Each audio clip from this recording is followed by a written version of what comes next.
So this is what it's like being a stone. It's neat. You're always relaxed and your mind just wanders around like a bee.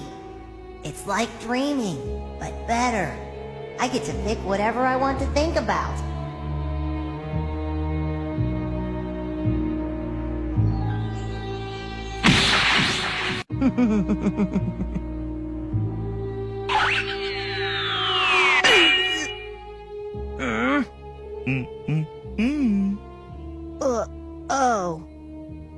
Oh, stones don't think about things either. They just sit and think of nothing.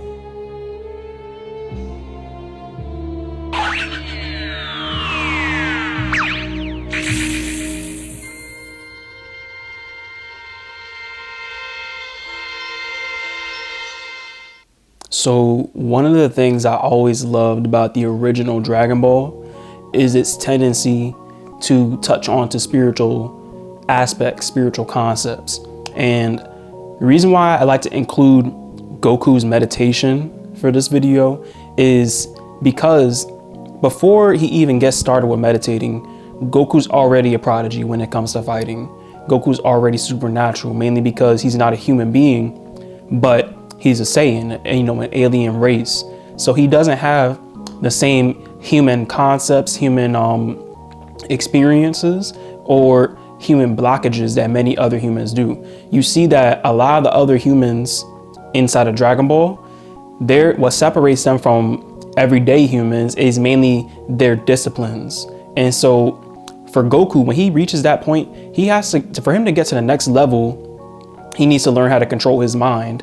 And it's really interesting because with meditation, Mr. Popo, when he first says, you need to become like a stone. When you meditate, you are supposed to be like a stone. And he tells Goku before that stones don't think. And so because Goku was meditating and he was choosing what he wanted to think about, that was actually the issue.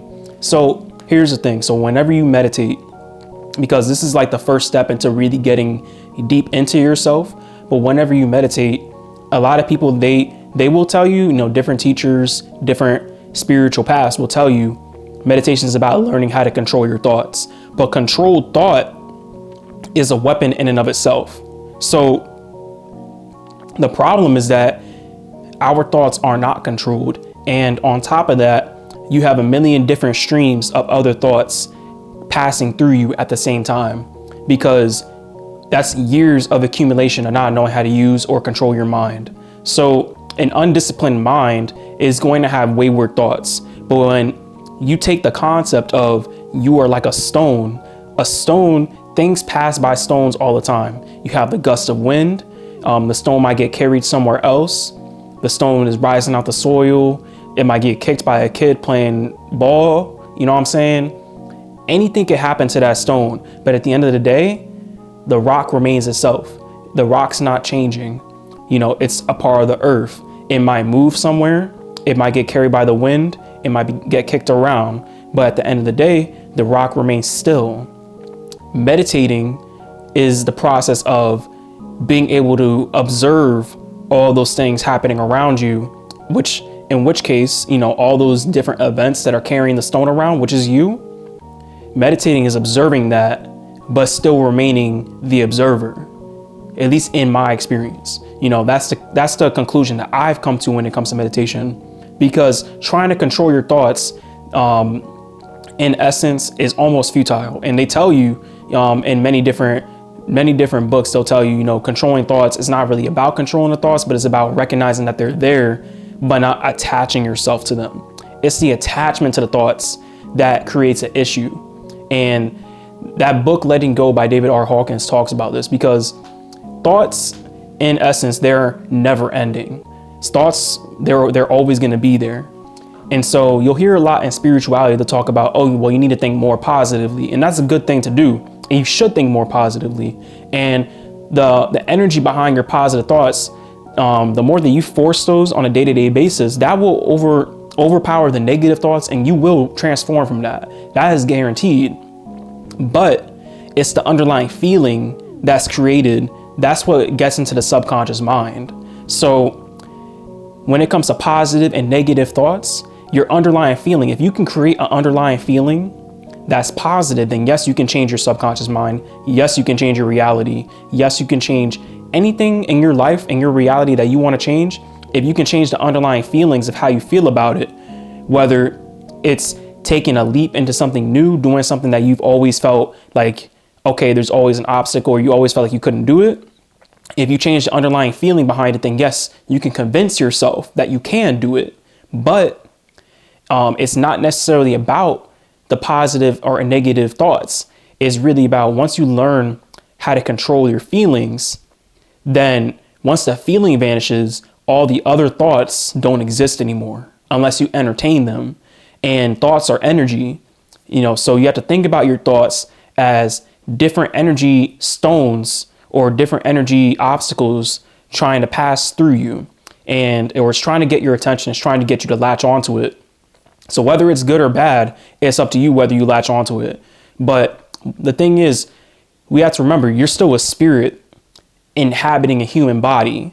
So the human body is the animal part of you, and the spiritual part of you is the spirit that is possessing or controlling your human body, like you're possessing or controlling a character when you play a video game. So look at it like that. And so I want you to take Grand Theft Auto as an example. In Grand Theft Auto, you play as, let's say Grand Theft Auto San Andreas, you're playing as CJ. CJ has his own, voice lines, little actions that he does when he's idle or whenever things happen, but you're not making those decisions. He just does it on his own. Think of that as the animal, right? But you're observing the animal. So you're observing yourself. The animal is the you that's grown up here. It's that physical part of you. Just like in the Kurama video that I mentioned before, Kurama took over a human body. So him and Shoichi are two different distinct entities. So Shoichi would continue living as a human, but Kurama is a demon living inside of his body, and he's taken full consciousness because that's what he's chosen to incarnate as. But that human identity as Shoichi is still a person. It's still a different entity, still a different animal. So look at yourself like that, because the spirit behind you, while it might have observed those experiences, you're thinking that this body is you, but it's not. It's just the vehicle that you've used to gain experience here, to observe events here. But when you die, your spirit moves on, your body stays here. So that's two different entities at the same time. So you were just driving a car the entire time pretty much, but your car has its own autonomous actions. And so this is what they mean when they say, they have those yogis, they can meditate all the time, even when they're talking to you. Like the way that I'm talking to you right now, they can meditate all the time. I can meditate while watching this video because I can look through my own eyes and observe myself talking. Whereas, when you meditate, you observe yourself, you're observing your whole beingness, you're observing your own presence, that mindfulness that those yogis carry whenever they go and they do normal things. They're just observing themselves going about the action by detaching themselves from the body and creating that light feeling, when kind of like when you're swimming, right? Or you're in the water and you allow yourself to rise or you allow yourself to float. You're not fighting the water anymore. You're not trying to control anything, but you just let yourself float, but when you tense up, then you start sinking, then you have to, tread water and all that stuff. It's essentially the same thing, but you're letting your mind float while you just watch everything happen. Essentially, that's where you're trying to get when you meditate. And you see how when Goku gets there, he's not trying to think about anything. He's just observing as a stone would, observing and letting things happen. When Mr. Popo throws another stone at him, Goku doesn't even have to think. He doesn't have to react. He doesn't get hit by the stone again, mainly because he's actually, a different part of him is taking over his body, which is his spirit. So the body will move on its own. The body will react on its own to whatever's going on. And actually the body will do its own things, almost like it's on autopilot, because like I said, the body is still an animal.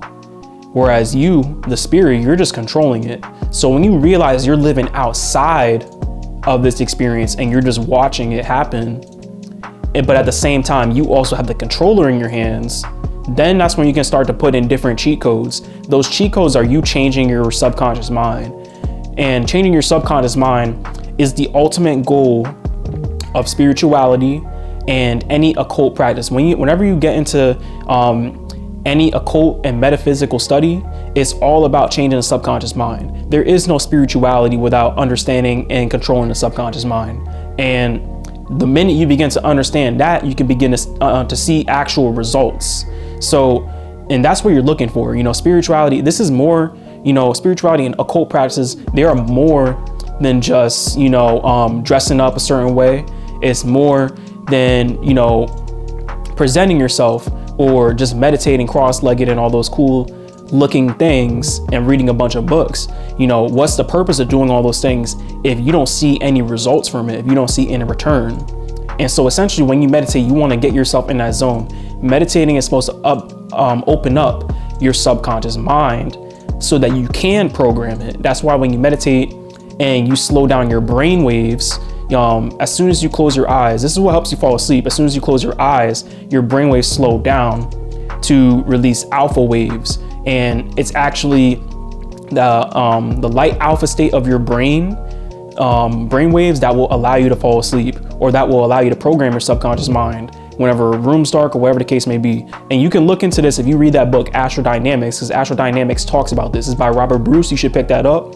Not only will it help you meditate by giving you different practices that you can do, but it will also help you astral travel, which is being able to take your spirit out of the body and go ahead and do as you please, but obviously you're still going to gain spiritual experiences. So, but to get there, you have to learn how to actually be able to, observe your body with detachment.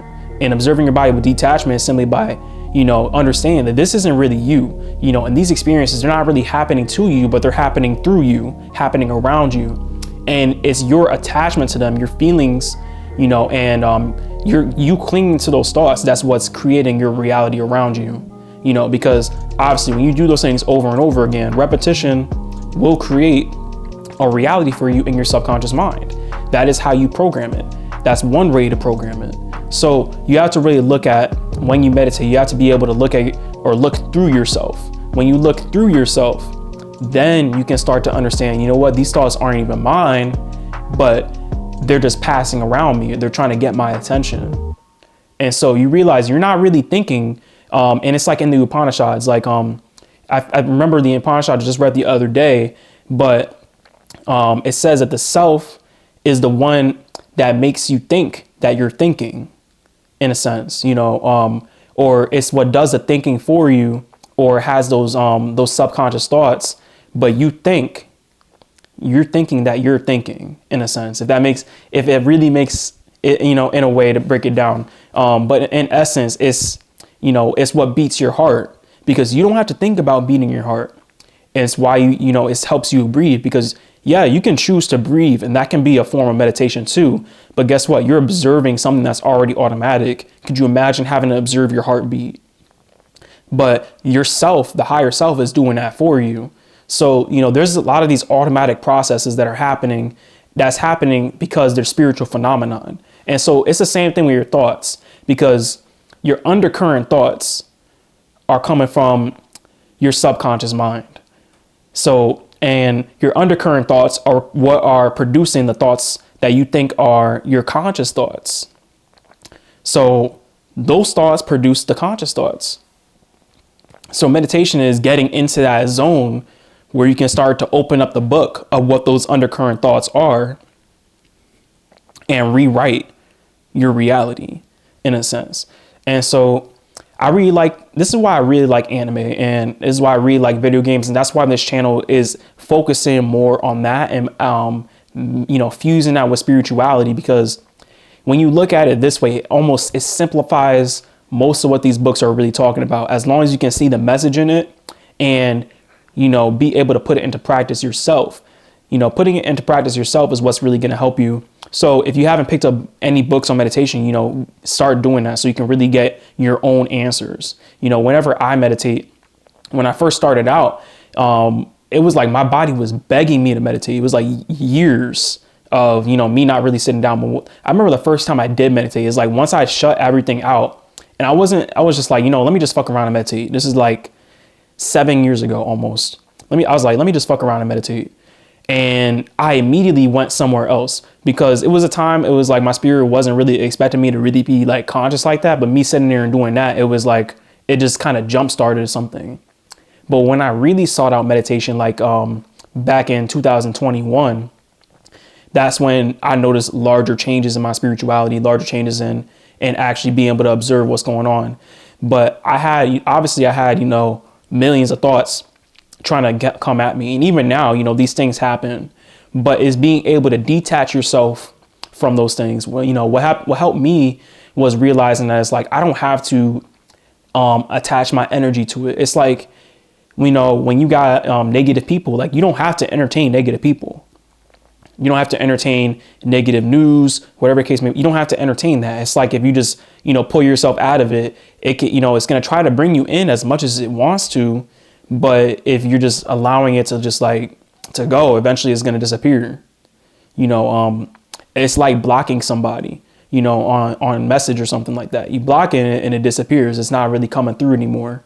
So, but obviously with your thoughts, because you have feelings attached to those thoughts, those feelings are producing it. So obviously when you meditate or like when you lay down to sleep, I remember I used to lay down to sleep when I was a kid, and all the worst type of thoughts and like negative things or like things would just replay over and over again. Kind of like people who say that they have like anxiety. They find themselves replaying, different scenarios that they found embarrassing or hard to deal with, over and over in their head. That's what they'll call it, as anxiety.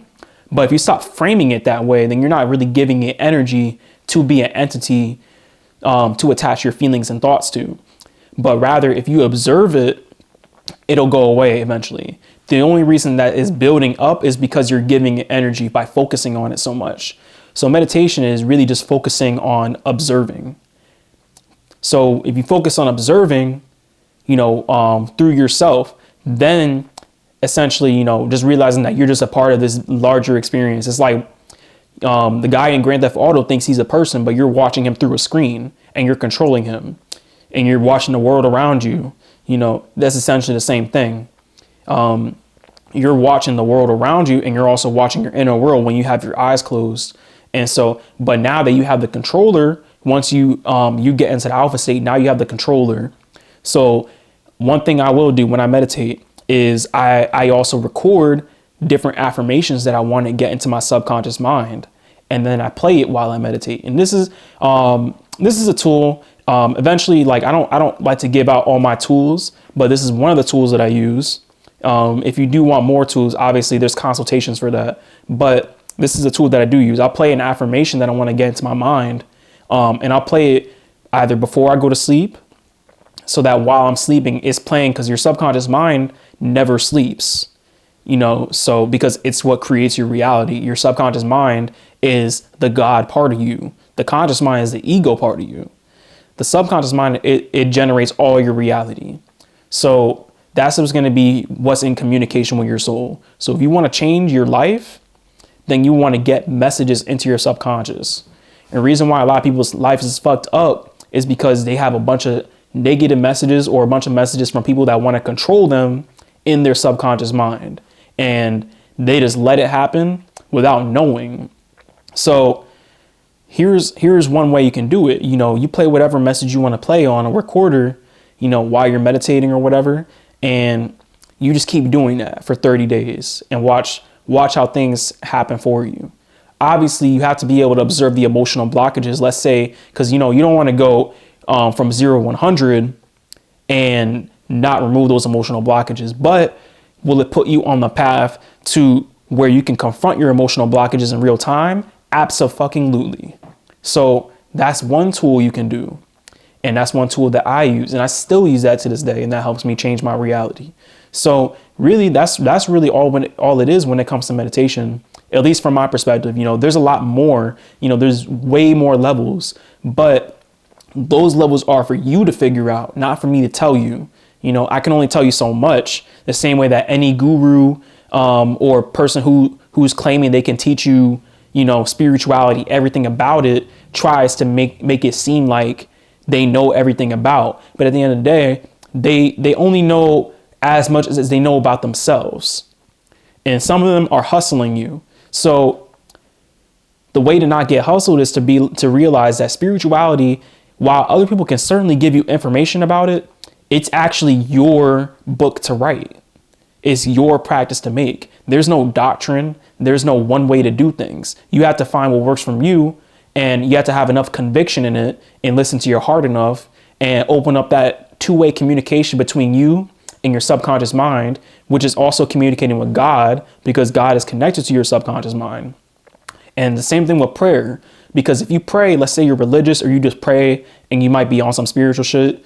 If you pray, Jesus tells you, it was in one of the Gnostic Gospels, but they removed it from the Bible. The way that Jesus teaches you how to pray is to pray to the subconscious mind. You're not asking for things. You acting like you already have it rather than asking for things. You shouldn't be begging God for anything. And, that's another thing. You act as if you already have it. You act as if it's already yours, and it is yours. That's what I'm not sure exactly the source for that, but I do know that in one of the removed Gnostic Gospels, I'm gonna find it, and I'll definitely link it for whoever does want to read it.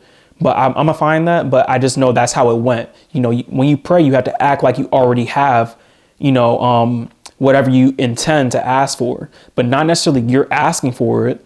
But you pray, imagine yourself having a connection with God, and then you act as if it's already yours. It's the same thing you're doing with meditation, where they tell you to visualize and hold that focus and act like you're immersed into it.